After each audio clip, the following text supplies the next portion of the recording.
Hello friends, എല്ലാവർക്കും നമസ്കാരം. എല്ലാവരും സുഖമായിട്ട് സേഫായിട്ടൊക്കെ ഇരിക്കുമെന്ന് വിശ്വസിക്കുന്നു. ഞാനിവിടെ സുഖമായിട്ടൊക്കെ ഇരിക്കണേ. ഇന്ന് ഞാൻ നിങ്ങളോട്ട് ഷെയർ ചെയ്യുന്നത് ഒരു സ്വീറ്റിൻ്റെ റെസിപ്പിയാണ്. മൈസൂർ പാക്കാണ് ഞാനിവിടെ ചെയ്ത് കാണിക്കുന്നത്. ഇപ്പോൾ ദീപാവലിയൊക്കെ വരികയല്ലേ, അപ്പോൾ നമുക്ക് വളരെ ഈസി ആയിട്ട് ചെയ്തെടുക്കാൻ പറ്റുന്ന റെസിപ്പിയാണ്. തുടക്കക്കാർക്ക് പോലും വളരെ ഈസി ആയിട്ട് ചെയ്തെടുക്കാൻ പറ്റുന്നതാണ്. മൈസൂർ പാക്ക് നമുക്ക് രണ്ട് വിധത്തിൽ ചെയ്യാം. ഗീ മൈസൂർ പാക്കും പിന്നെ കുറച്ച് കട്ടിയായിട്ടുള്ളൊരു മൈസൂർ പാക്കുമാണ്. ഇപ്പം ഞാൻ കട്ടിയായിട്ടുള്ള മൈസൂർ പാക്കാണ് ഇവിടെ ചെയ്ത് കാണിക്കുന്നത്. നല്ല ടേസ്റ്റിയാണ്, വളരെ ഈസി ആയിട്ട് നമുക്ക് വളരെ പെട്ടെന്ന് ചെയ്തെടുക്കാൻ പറ്റുന്ന റെസിപ്പിയാണ്. അപ്പോൾ എന്തായാലും നിങ്ങളൊന്ന് ട്രൈ ചെയ്ത് നോക്കുക. ട്രൈ ചെയ്ത് നോക്കിയിട്ട് നിങ്ങളുടെ അഭിപ്രായം കമൻറ്റ് ബോക്സിൽ മറക്കരുത്. നിങ്ങളുടെ ഫ്രണ്ട്സൊക്കെ ആയിട്ട് ഷെയർ ചെയ്യുക. അപ്പോൾ നമുക്ക് മൈസൂർ പാക്ക് ഉണ്ടാക്കാൻ തുടങ്ങാം.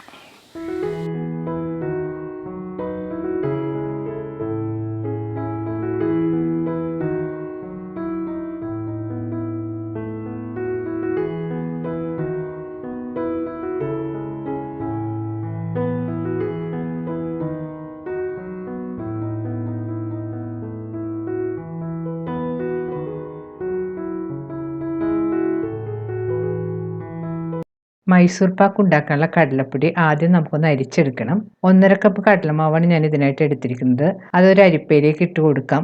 കടലമാവ് കൊണ്ട് എന്തുണ്ടാക്കുന്നതിന് മുമ്പ് നമ്മൾ പൊടി ഇതുപോലെ ഒന്ന് അരിച്ചെടുത്തിട്ട് ഉപയോഗിക്കുന്നതാണ് നല്ലത്. കാരണം കടലമാവിൽ നിറച്ച് കട്ടകൾ കാണും. ഈ പൊടിയിൽ കാണുന്ന കട്ടകളെല്ലാം ഒന്ന് സ്പൂൺ കൊണ്ട് നമുക്ക് നന്നായിട്ട് ഉടച്ചു കൊടുക്കണം. അതിനുശേഷം നന്നായിട്ട് അരിച്ചെടുക്കണം. കടലപ്പൊടി ഇപ്പോൾ ഈ കാണുന്ന പോലെ നന്നായിട്ട് അരിച്ചെടുത്തിട്ടുണ്ട്. ഇനി നമുക്കിത് മാറ്റി വെക്കാം. ഇനി ചുവട് കട്ടിയുള്ള ഒരു പാനിലേക്ക് 1.5 കപ്പ് പഞ്ചസാര ഇട്ട് കൊടുക്കാം. ഇതിലേക്ക് 1/2 കപ്പ് വെള്ളം കൂടെ ഒഴിച്ചു കൊടുക്കാം. ഒരു പാനിലേക്ക് 1 കപ്പ് നെയ്യ് ഒഴിച്ചു കൊടുക്കാം. ഇതിലേക്ക് 1/2 കപ്പ് ഓയിലും കൂടെ ഒഴിച്ചു കൊടുക്കണം. ഓയിൽ വെജിറ്റബിൾ ഓയിലോ മണമില്ലാത്ത ഏത് ഓയിൽ വേണമെങ്കിലും നമുക്ക് ഉപയോഗിക്കാം. ഇനി പഞ്ചസാര സ്റ്റൗവിൽ വെച്ച് നല്ലതുപോലെ ഒന്ന് ഉരുക്കിയെടുക്കണം. പഞ്ചസാര ഉരുക്കിയെടുക്കുന്ന സമയത്ത് തന്നെ നെയ്യ് ഓയിലും കൂടെ മിക്സ് ചെയ്ത് വെച്ചിരിക്കുന്ന പാൻ സ്റ്റൗവിൽ വെച്ച് ചൂടാക്കി എടുക്കണം. ലോ ഫ്ലെയിമിൽ തന്നെ വെച്ച് ചൂടാക്കി എടുക്കാൻ ശ്രദ്ധിക്കണം. കൂടുതൽ ചൂടായിട്ടുണ്ടെങ്കിൽ നെയ്യ് പെട്ടെന്ന് കരിഞ്ഞ് കളർ മാറിപ്പോകും. മൈസൂർ പാക്ക് ഉണ്ടാക്കുമ്പോൾ ചൂട് നെയ്യ് വേണം അതിലേക്ക് ഒഴിച്ചു കൊടുക്കാനായിട്ട്.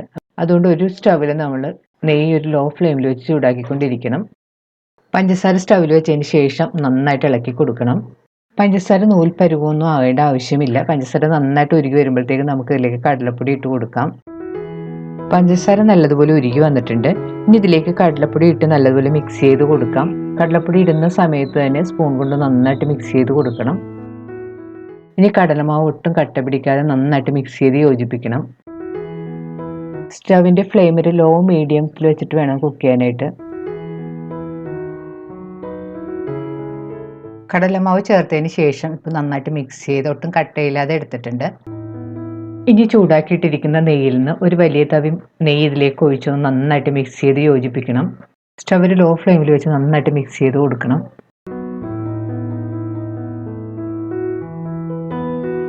ഇപ്പോൾ നെയ്യ് പൊടിയുമായിട്ട് നന്നായിട്ട് മിക്സായി കുറുകി തുടങ്ങിയിട്ടുണ്ട്. ഈ സമയത്ത് നമുക്ക് വീണ്ടും ഒരു സ്പൂൺ നെയ്യും കൂടി ഇതിലേക്ക് ഒഴിച്ചു കൊടുക്കാം. വീണ്ടും നല്ലതുപോലെ മിക്സ് ചെയ്ത് യോജിപ്പിക്കണം.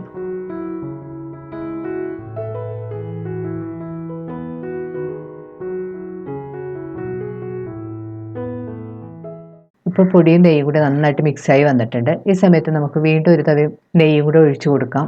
നെയ്യ് തീരുന്നത് വരെ നമ്മൾ ഇതുപോലെ ചെയ്തുകൊണ്ടിരിക്കുക. വീണ്ടും ഇതുപോലെ തന്നെ നെയ്യ് ഒഴിച്ച് മിക്സ് ചെയ്ത് കൊടുക്കണം. നമ്മൾ ചൂടാക്കി വെച്ചിരിക്കുന്ന നെയ്യ് പല പ്രാവശ്യമായിട്ട് ഇതുപോലെ ഒരു സ്പൂൺ വെച്ച് ഒഴിച്ച് നന്നായിട്ട് മിക്സ് ചെയ്ത് യോജിപ്പിക്കണം.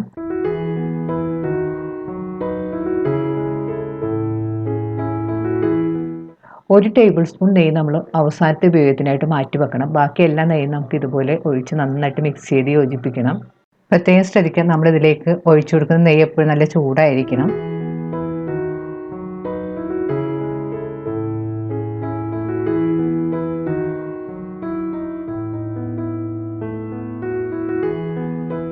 ഇപ്പോൾ നമ്മൾ എടുത്ത് വെച്ചിരിക്കുന്ന നെയ്യ് ഓയിൽ മിക്സും മൊത്തം ഒഴിച്ചു കഴിഞ്ഞ് ഒരു ടേബിൾ സ്പൂൺ മാറ്റി വെച്ചിട്ടുണ്ട് അവസാനം ഉപയോഗിക്കാനായിട്ട്. ഇനി വീണ്ടും നന്നായിട്ട് മിക്സ് ചെയ്ത് കൊടുക്കാം.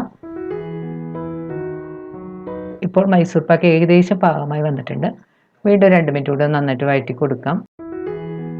ഇപ്പോൾ മൈസൂർ പാക്ക് പാകമായി വന്നിട്ടുണ്ട്. നല്ല തിക്കായി എയർ ബബിൾസ് ഒക്കെ വരാൻ തുടങ്ങിയിട്ടുണ്ട്. ഈ സമയത്ത് നമുക്ക് സ്റ്റവ് ഓഫ് ചെയ്യാം. സ്റ്റവ് ഓഫ് ചെയ്തതിന് ശേഷം നമ്മൾ മാറ്റി വെച്ചിരിക്കുന്ന ഒരു ടേബിൾ സ്പൂൺ നെയ്യും കൂടെ ചേർത്ത് കൊടുക്കാം.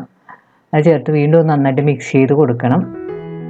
ഞാനിവിടെ ഒരു കേക്ക് ടിൻ നെയ്യ് തടവി വെച്ചിട്ടുണ്ട്. ഇതിലേക്ക് റെഡിയാക്കി വെച്ചിരിക്കുന്ന മൈസൂർ പാക്ക് മിക്സ് പെട്ടെന്ന് നമുക്ക് ഒഴിച്ചു കൊടുക്കാം. ഇനി സ്പൂൺ കൊണ്ടൊന്ന് പതുക്കെ ലെവൽ ചെയ്ത് കൊടുക്കണം. കൂടുതൽ ബലത്തിലൊന്ന് പ്രസ് ചെയ്ത് കൂടുതൽ ബലത്തിലൊക്കെ അമർത്തിയാൽ നമ്മൾ കടയിൽ നിന്ന് വാങ്ങുന്ന മൈസൂർ പാക്കിൻ്റെ ആ പാകം കിട്ടില്ല. ലൈറ്റായിട്ടൊന്ന് പ്രസ് ചെയ്ത് കൊടുത്താൽ മതി. നിങ്ങളുടെ കയ്യിൽ കേക്കിനൊന്നും ഇല്ലെങ്കിൽ കുഴപ്പമില്ല കേട്ടോ. നമ്മുടെ വീട്ടിലുള്ള സ്റ്റീൽ പ്ലേറ്റ് ഒക്കെ ആണെങ്കിൽ അത് ഉപയോഗിച്ച് നമുക്ക് ഇതുപോലെ ഉണ്ടാക്കാം. മൈസൂർ പാക്ക് ഇട്ട് 5 മിനിറ്റ് കഴിയുമ്പോഴത്തേക്കും നമുക്ക് കത്തി കൊണ്ട് ഇഷ്ടമുള്ള ഷേപ്പിലൊന്ന് കട്ട് ചെയ്ത് കൊടുക്കണം. തണുത്ത് സെറ്റായി കഴിഞ്ഞിട്ടുണ്ടെങ്കിൽ കട്ട് ചെയ്യാൻ ബുദ്ധിമുട്ടാകും. കട്ട് ചെയ്യുന്ന സമയത്ത് കത്തി കൊണ്ട് കൂടുതൽ താഴേക്ക് ഇറക്കി കട്ട് ചെയ്തില്ലെങ്കിലും കുഴപ്പമില്ല. മുകൾ ഭാഗം ഒന്ന് നന്നായിട്ട് കട്ട് ചെയ്ത് വെച്ചാൽ മതി. മൈസൂർ പാക്ക് സെറ്റ് ചെയ്യാൻ വെച്ചിട്ട് ഇപ്പോൾ 2 മണിക്കൂറെല്ലാം കഴിഞ്ഞിട്ടുണ്ട്. ഇനി നമുക്ക് കട്ട് ചെയ്ത് കഷ്ണങ്ങളായിട്ട് എടുക്കാം. ഇപ്പോൾ മൈസൂർ പാക്ക് നല്ല പെർഫെക്റ്റ് ആയിട്ട് വന്നിട്ടുണ്ട്. നമ്മൾ കടയിൽ നിന്നെല്ലാം വാങ്ങുന്നത് പോലെ നല്ല കറക്റ്റ് പാകത്തിന് സെറ്റായി വന്നിട്ടുണ്ട്. ഇപ്പോൾ നമ്മൾ ഉണ്ടാക്കിയ മെഷർമെൻറ്റിൽ ഏകദേശം 1 കിലോ മൈസൂർ പാക്ക് നമുക്ക് ഉണ്ടാക്കിയെടുക്കാൻ പറ്റും. ഇപ്പോൾ വളരെ ഈസിയും നല്ല പെർഫെക്റ്റ് ആയിട്ട് ഉണ്ടാക്കിയെടുക്കാൻ പറ്റും. നമ്മുടെ മൈസൂർ പാക്ക് റെഡി ആയിട്ടുണ്ട്. എന്തായാലും നിങ്ങളൊന്ന് ട്രൈ ചെയ്ത് നോക്കുക. ട്രൈ ചെയ്ത് നോക്കി നിങ്ങളുടെ അഭിപ്രായം കമൻറ്റ് ബോക്സിൽ മറക്കരുത്. നിങ്ങളുടെ ഫ്രണ്ട്സായിട്ടൊക്കെ ഷെയർ ചെയ്യുക. വീണ്ടും ഇതുപോലെ നല്ല യമ്മിയും ടേസ്റ്റിയുമായിട്ടുള്ള റെസിപ്പി ആയിട്ട് നമുക്ക് കാണാം. താങ്ക്